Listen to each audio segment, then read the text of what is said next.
Assalamualaikum warahmatullahi wabarakatuh. Saudara-saudara sekalian, pagi hari ini saya didampingi Pak Gubernur, Pak Ketua Umum Persatuan Batak Muslim menghadiri acara ikrar Ikrar Nusantara untuk merajut keberagaman. Dan seperti saudara-saudara tahu, bahwa ini juga melibatkan semua agama. Jadi ada ikrar dari semua agama dan juga suku yang ada di Sumatera Utara. Ini begitu penting karena kita ingin tentu menjaga keutuhan bangsa ini, terutama di dalam menghadapi pemilu yang akan datang.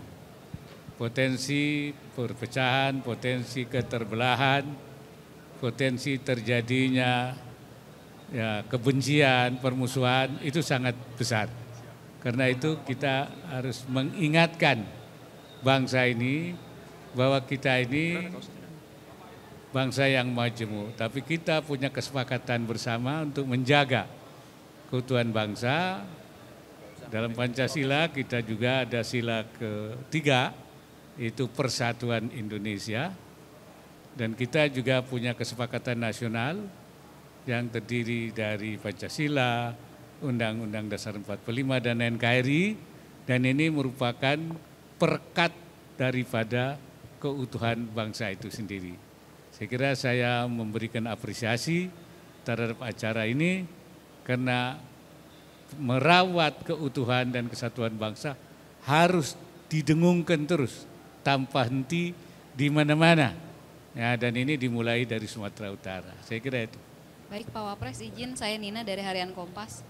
Bapak tadi mengatakan mengenai komitmen untuk menjaga pemilu damai dan menjaga narasi-narasi kerukunan, menghindarkan narasi konflik. Nah, bagaimana menurut Bapak komitmen itu bisa diwujudkan? Sementara kan para calon presiden, calon wapres sudah mendaftarkan diri hari ini, lalu juga timnya pasti akan melakukan saling serang mungkin, juga simpatisannya.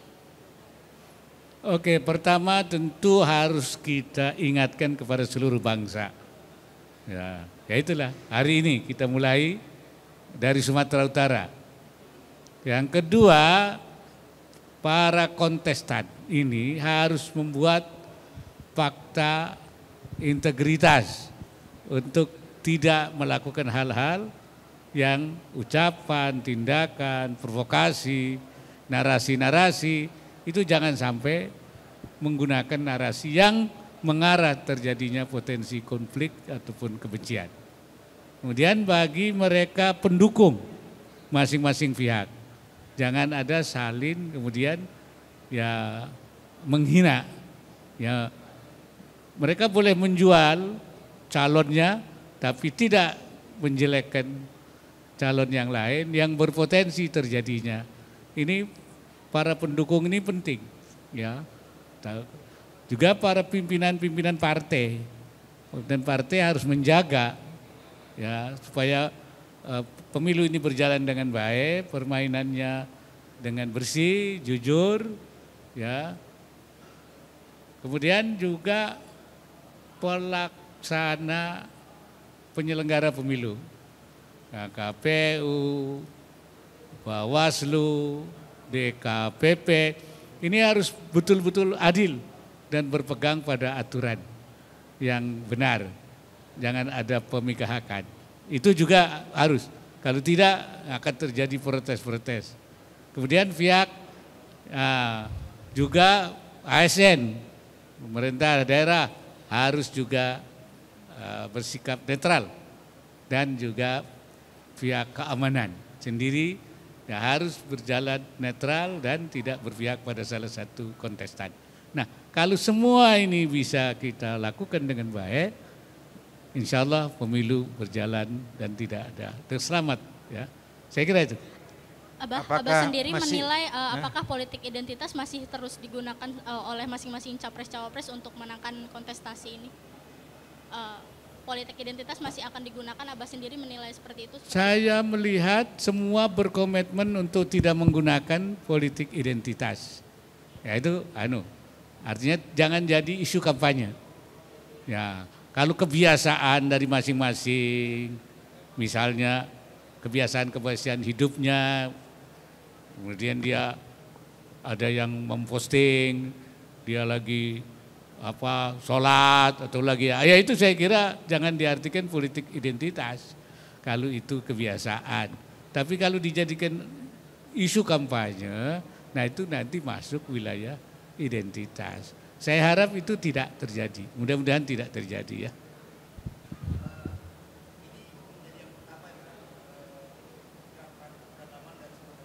Ya. Ya.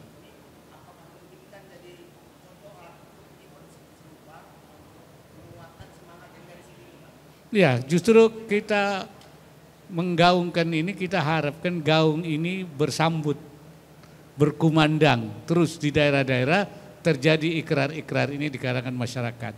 Baik di tingkat kabupaten, di tingkat provinsi, ya, di tingkat yang terkecil ada semacam ikrar-ikrar ini.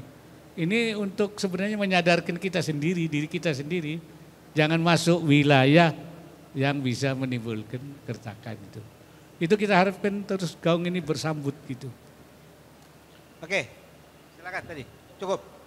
Ada yang lain? Ada silakan. Iya. Pak Wapres tadi dalam sambutannya ada seruan soal Palestina. Apa yang akan dilakukan oleh pemerintah Indonesia? Kalau sudah dilakukan, apa progresnya? Kedua, Hari Santri tanggal 22 Oktober menjelang pemilu 2024. Apa yang diharapkan atau momen apa yang bisa diserukan kepada semua masyarakat yang muslim pada hari santri tanggal 22 Oktober mendatang? Terima kasih. Pertama untuk Palestina, saya kira Menteri Luar Negeri kita sedang ada pertemuan di OKI ya. Kita harapkan Indonesia menyuarakan melalui OKI, juga melalui PBB dan melalui semua forum untuk menghentikan, itu yang pertama. Ini korban terlalu banyak ini, beribu-ribu korban ini. Ini pembunuhan massal. Ya harus dan juga perdamaian ini supaya memberi ruang untuk masuknya bantuan-bantuan kemanusiaan. Ya kalau perang kan orang tidak berani mengambil. Kita harapkan bantuan tidak bisa masuk kalau perang terus. Karena itu harus dihentikan. Itu harus dihentikan. Dan terus kita minta Menteri Luar Negeri melakukan pertemuan-pertemuan terus dalam berbagai forum untuk menghentikan dan juga menuntaskan masalah Palestina ini supaya tidak terus terjadi konflik-konflik berkepanjangan. Saya kira itu. Yang Hari Santri, saya minta Hari Santri kali ini itu bertemakan peran santri dalam menjaga bangsa dan negara. Jadi bahasa santrinya namanya hifdzul watan. Sekarang ini menjaga, karena kita menghadapi pemilu yang potensi konfliknya besar sekali. Karena itu santri harus memagari itu. Nah, makanya temanya harus menjaga tanah air dari kemungkinan terjadinya konflik itu. Hifdzul watan ya. Siapapun yang menang, itu adalah mereka secara memperolehnya secara fair, secara jujur, sesuai dengan aturan pemilu. Itu saya kira. Ya, oke, terima kasih. Assalamualaikum warahmatullahi wabarakatuh. Assalamualaikum.